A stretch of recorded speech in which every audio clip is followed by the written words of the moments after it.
So today we have a very special guest. Many of you probably have heard of the organization Young Agrarians, but it is actually one of the organizations that gives me a lot of hope because I am not a farmer, but I spend a lot of time talking to farmers, and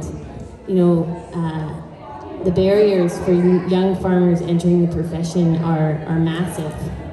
And farming is I think what people don't appreciate, what us eaters don't appreciate, is that farming is a very skilled labor. Anyone who's tried to grow food in their own yard knows this. We should all be bowing down to farmers and not batting an eye at paying $1 more for your bunch of carrots, because it's a lot of work. So today we have Tessa Thompson from Young Agrarians, and she is going to tell us about their wonderful organization. So thank you. Thank you, everyone. Yeah, I'm happy to be here, and it's a beautiful day, and we have a slide presentation that works, so this is great. So thanks for having me. I work with the Young Agrarians. The Young Agrarians is the largest network of new and young farmers across Canada. So here we are, we're doing the work that we do, and today I just want to go over a little bit of the programming that we offer in BC. So we offer a number of different programs for farmers. There's different ways that you can get involved, and I'm going to go over those. And then just sort of talk through some of the issues like Serena and I were mentioning about why it's hard to get into farming and why this organization is necessary in this particular time and place. So I like to start out by just asking the audience, how many people here are currently farming? Currently farming? We've got a farmer here. Good. How many people want to be farming? We've got some wannabe farmers in the crowd. Awesome. How many people grew up on a farm? Oh, one person grew up on a farm. That's good. How many people have land that they own? A few landowners here. How many people would like to access land for the purpose of farming? Nice. Okay, so a demographic that's fairly normal. We've got some people raised on farms, some people not. Our network, a lot of the folks that we work with have not grown up on farms. So, like myself, I farmed for 12 years and went to farm school at Ecological Farm program and launched my first farm business and kind of learned on the fly. Anyway, so our mission, as you can see, is to just grow the next generation of farmers. That's it. It's pretty simple. We're going to skip that. And this is why. As you can see here, in 1930, we had 31% of the population farming. This is a stat from 2016. We have 1.5% of the population farming. That's very sad. It's very sad. Yeah. So, I mean, why is this happening? And, yes, you have a question? Right. This is a legitimate question. What percentage of that 1.5% also have another form of income, right? Like, how many of those farmers are farming at a level that is what we would consider economically viable, right? All right, so a lot of the farmers in our network are ecological farmers, not specifically organic, though some certainly have organic certification. This is Blake. He farms 100 family meat CSA in Alberta, and he farms using ecological principles. His pigs run around in the woods, and it's just a cute picture. All right, so here we have the sort of beginnings of Young Agrarian. So this is a 2013 mixer that we had. I'm in that photograph there, right at the back. A lot of the people in this circle have gone on to become sort of leaders in the industry now, and that's pretty amazing. So this is the crux of what we're into, is how can farmers support each other as extension services. So, if you're planting potatoes in your lifetime, how many times are you going to plant a potato? 30 times maybe? So you need to be in a room full of 30 other people who've also planted potatoes in order for you to not just make the same mistakes for 30 years and finally nail it and then die, So it's important that farmers learn from each other. And so we always do these intro circles where people are networking, resourcing, sharing information. I mean, lots of amazing things. People sell equipment, people find employees, people make babies, all kinds of things happen at a good introduction circle. I mean, not right there. Yeah. So this is sort of the trajectory of our Grow a Farmer strategy. So basically we hook people online with cute photos of baby animals. So our online engagement is really strong. We have Instagram, Facebook, website, blog posts, things like that. It attracts a lot of people who I would classify farm curious. And then from there we lure them out into on-farm events where they have an actual experience of what it's like to be on a farm, to meet farmers, talk about farming, feel the lifestyle, educational events, things like that. And from there, networking, getting them into internships, farm jobs, all that kind of thing. And when they're ready, then we introduce them to this concept of land access, like how are you going to access land? So that's where the BC land matching program comes in, which I'm going to speak of more in depth later. And then we also run business mentorship. So we pair experienced farmers with less experienced farmers. And the stats around this have been really remarkable, actually.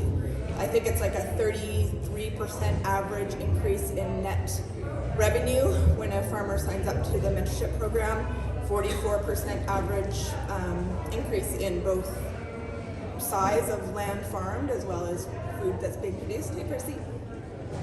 Yeah. So you can come hang out with us online, check out some pictures of cute baby animals and good-looking farmers there. I have all the materials here if you want to take that with you. One of the things we have online is a UMAP. So this is like a crowdsourced, resource-based tool. So all of those little dots represent either like a seed supplier or another farm or all of these things, so you can find out this information. We're hoping that can really be a robust resource for people. We do a lot of farm tours and mixers. We've missed doing them over the last couple of years, but they're back in full force. This year we had over 100 attendees at 2 of the Okanagan events, and I was so pleased about that. So this is a rototiller repair workshop, so it's quite popular. I mentioned about introduction circles and about the business mentorship network.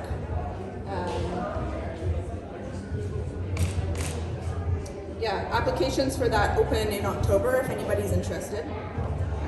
All right, so land access. I run the BC land matching program in the Okanagan, and that's what I'm going to talk about for the rest of our time together. So you can see this rough idea of the price of land that's increased since 1991 in this very steep trajectory.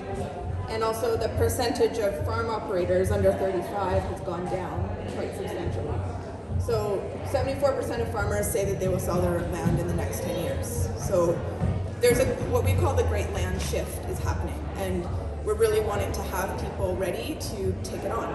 And land price is one of the barriers. I mean, we would say that there are 3 primary barriers to entering agriculture. They are knowledge, land, and capital. Access to all of those things is really needed. So the land matching program is an attempt to help with that land access issue. So it started in 2018. We launched a pilot program in the Lower Mainland. 2018? I think it was before that. 2018 is the year that it spread across BC. So we now have land matchers like myself in 5 different regions. So the Okanagan, the Kootenays, Lower Mainland, Vancouver Island, and the Central North, which is basically the whole upper half of the province. So our role is to offer personalized support services between landowners and farmers to match them up with one another, develop a relationship, develop an agreement, negotiate all the terms for that agreement, and get it in writing so that there can be security for the farmer and the landowner for the long term.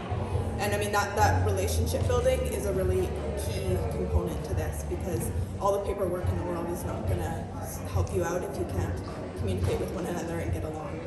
And so, of course, all farmers, or most farmers, would prefer to purchase their own land. But if that's out of reach, then what are the alternatives? We're having to be creative and look to other ways of doing things. And so I myself farmed on leased land for 12 years and ran a successful farm business that way. It is doable, but what we need to do is balance the need for security for farmers with the need of a landowner to have, some freedom over their land. And what we're asking is for people to really support farming in this kind of big way by sharing their land. And there are people who want to do that. There's actually lots of people who want to do that because they believe in the future of farming, and this is sort of the only way that they can see it going forward. The Ministry of Agriculture is our primary funder for this program. This is kind of an example of like before and after land matching. So another one of the goals is to bring some of the unused land into production, right? There's a lot of unused land. That's in the Lower Mainland somewhere. I like the steam rising from the before. It looks like especially eerie and abandoned. All right, so if you're interested in the BC land matching program, the first thing to do is to reach out and talk to your regional land matcher. So the information is there for who to connect with. Then you register for the program. If you're a landowner, the next step would for the land matcher to come to your property and do a site visit and kind of assess the agricultural possibilities for that piece of land. So some people know a lot about farming, some people don't know anything. So, we would do a preliminary assessment on the phone just to find out, like, is this actually farmland that people have? And if it seems to check out, then we would go in person and, in more depth find out, like, what kind of soil is there, what's the exposure like, as well as really digging into what's the vision for the land, what's the long-term vision for the land, why are you wanting to be involved? What is your motivation? Because that's a big part of what it takes. Like, you have to have those things in place in order to move forward with the program.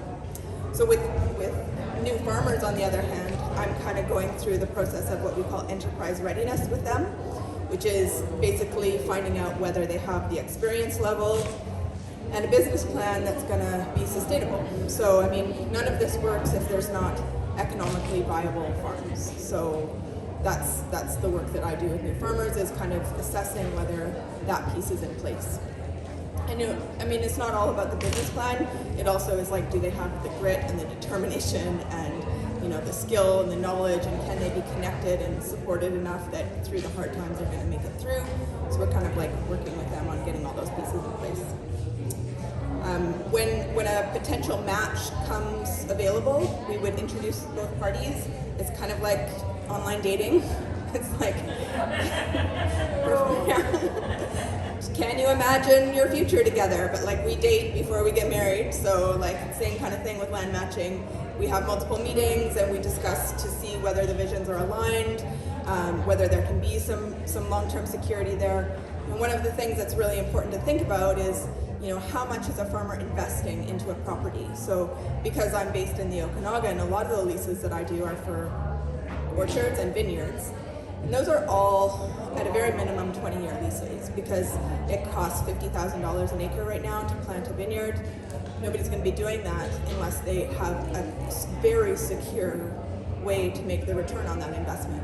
And so some people think, well, vegetables, sure, it's just throw some seeds in the ground, but no, you also need to prep the soil, build soil, you need infrastructure, you need season extension, greenhouses, a cooler, a wash and pack station, an irrigation system. That can be hundreds of thousands of dollars worth of infrastructure that you would need to develop on that property. So a big part of my job is education for landowners, for them to really understand the level of commitment it takes for a farmer to step into that, when it's like, well, I might put my land up for sale, and that can't happen.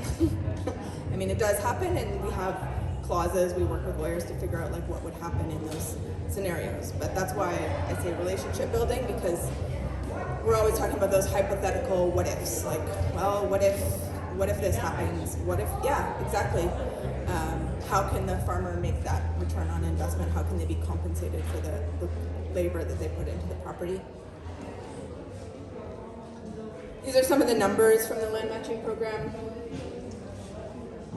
I don't know how recent these are, but there it says we made 161 land matches on 6,000 acres, and that would be in the last 4 years. So, yeah, those are pretty good numbers. We definitely have a ton of interest. I mean, this is a full-time job for 5 people across the province, and we're busy. This is the sort of land farmer inventory, so when anybody registers for the program, they would add themselves to the UMAP, and it's kind of like their calling card. Like, we use this so landowners can check out a farmer's profile to see if they might be a good fit. And likewise, a farmer can check out a land opportunity and see what it's like.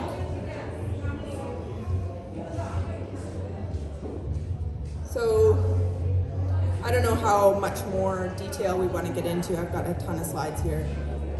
This is just sort of...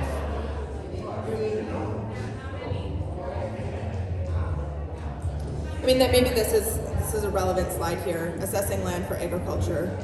Things that landowners and farmers are thinking about. How long is the lease? Where is it located? What's the history of the land?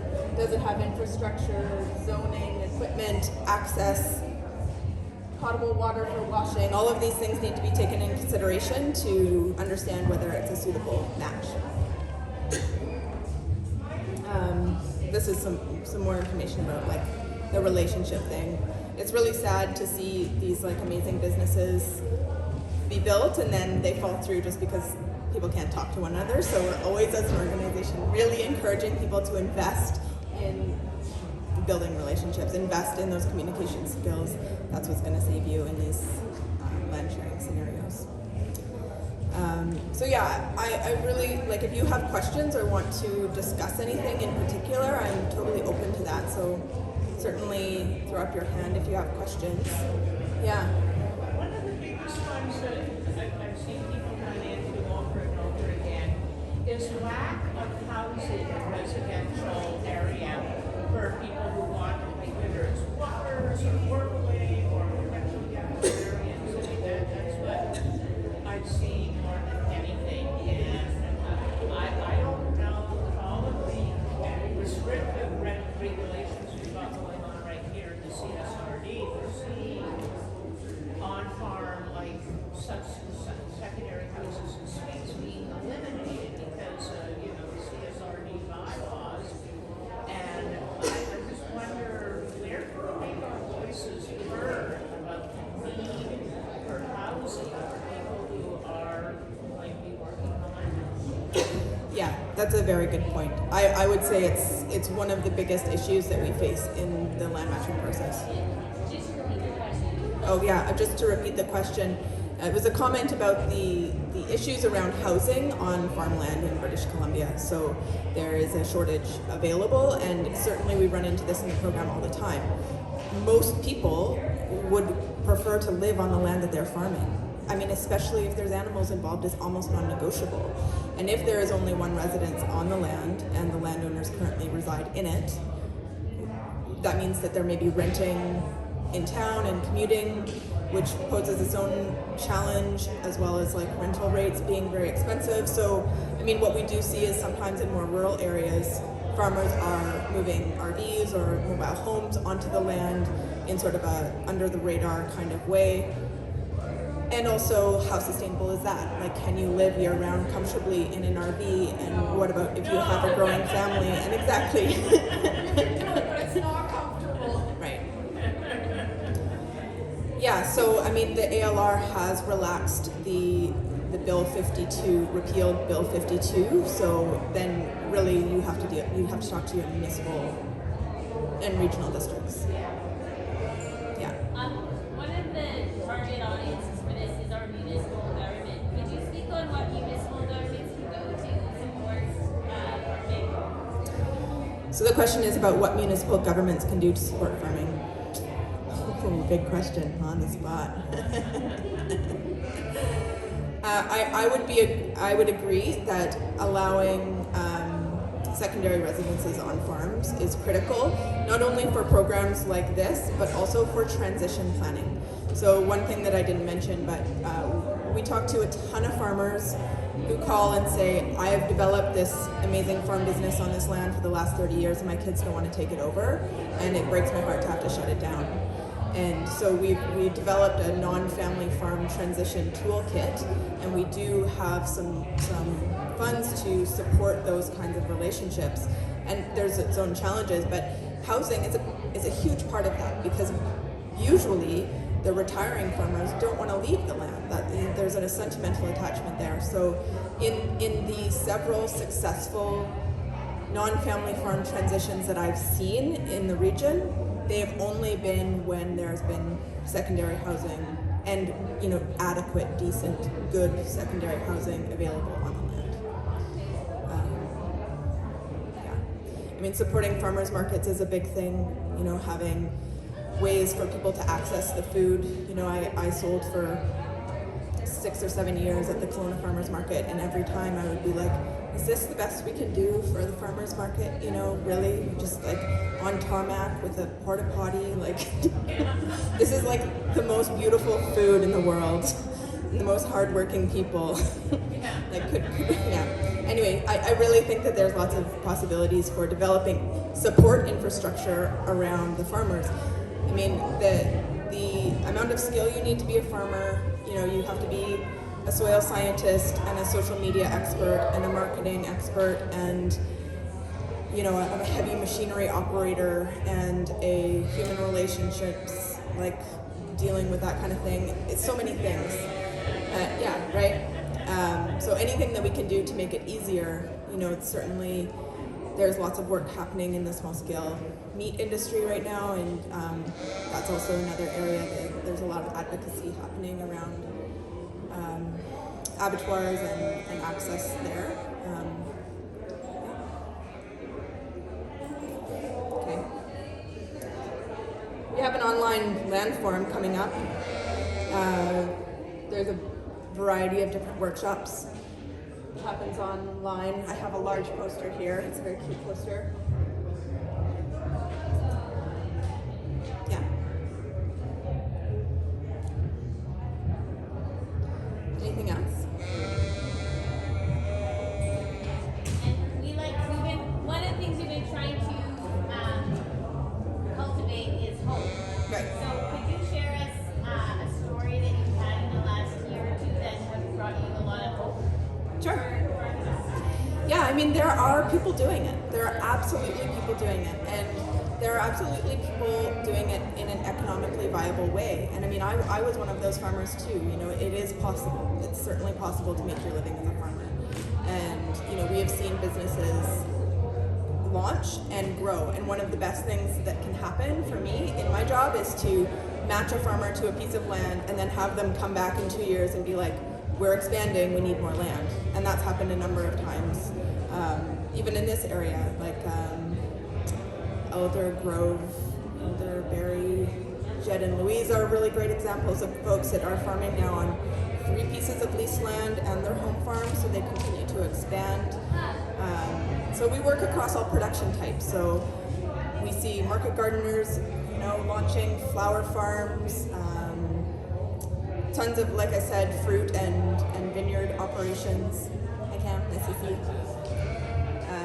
It is really happening, and there is more and more interest. I mean, my inbox was absolutely, totally jam-packed full. People who are in that farm curious category, who maybe are not ready for the land matching program because they don't have the experience yet, but who are calling, and we're having really good conversations about like them wanting to go in that direction. And I'm never ever discouraging of people. Like, it's only about trying to find the thing that's going to help them in the very next step. So if that's an internship, if that's a farm job, just sort of like pushing them down this funnel towards, folks that are really, really doing it. And, there's other really successful farms like Fresh Valley Farms. I'm doing a 3rd lease for them now. They're a meat farm that have pastured poultry and pork, and they do beef, and they've really expanded. And it's like, they're so resilient, my goodness. Like, no matter what happens, they just like keep on swimming. So it's pretty amazing. Yeah. One more question. If you're farm curious, what are some of the things you recommend people to do? Yeah, if you are curious about farming and want to get involved, come out to an event. Meet farmers in your community. Like, they're lovely people. You will meet, they're really fun events. And, you can get connected to people who are living it and, get a job on a farm, try it out for yourself, see what it's like, and yeah. If you're a landowner and you're considering, leasing your land to a farmer, also please get in touch. It's a big need right now for what I would call quality land opportunities. So one of the things that we were talking about later is like people look around and they're like, oh, there's all this land just sitting there. Why don't people farm it? And one of the things is that we need quality land opportunities, and by that I mean secure land opportunities. So folks who are willing to lease their land for like a long period of time so that someone can actually like make their career there. Yeah. I think that's about it. All right. Are any questions? Any other? I've been saying all the questions. I brought all these very cute postcards. Take a handful. There's business cards there. They're great too. Thank you so much. Well, thank you to Tessa, and these are some dried apples from one of our local farms. Oh wow! And this is a good news story because the son-in-law is now taking over from, That is. and so Peterson's farm is continuing. I work for Peterson. Oh, so yes, thank you so much for coming, and I'm really grateful to meet you too because I'm a big fan of your organization and your work, and Shuswap Food Action, we're getting some momentum now, so we hope more collaborations in the future. Excellent. Yes. Thank you.